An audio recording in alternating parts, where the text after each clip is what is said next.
എല്ലാ മലയാളിയും എപ്പോഴും ഒരു ചിരിയോടുകൂടി മാത്രം ഓർക്കുന്ന ഒരാൾ, എല്ലാ മലയാളിയുടെയും ഹൃദയത്തിൽ എപ്പോഴും സൂക്ഷിച്ചിട്ടുള്ള ഒരാൾ.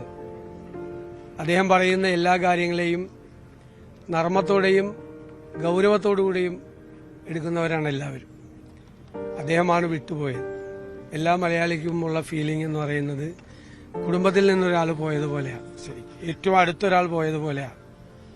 എത്രമാത്രം മലയാളിയുടെ ചിന്തകളെയും സ്വാധീനിച്ചിട്ടുള്ള ഒരാളാണ് അദ്ദേഹം.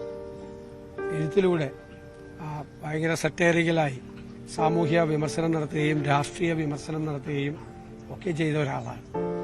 ഒരുപാട് ആലോചിക്കാനുണ്ട്, ഒരുപാട് ചിരിക്കാനുണ്ട്.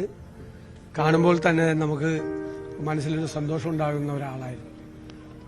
തീർച്ചയായിട്ടും മലയാളിയെ ഉറക്കെ ചിരിപ്പിക്കുകയും ഇരുത്തി ചിന്തിപ്പിക്കുകയും ചെയ്ത ശ്രീനിവാസേട്ടനാണ് പോയിരിക്കുന്നത്.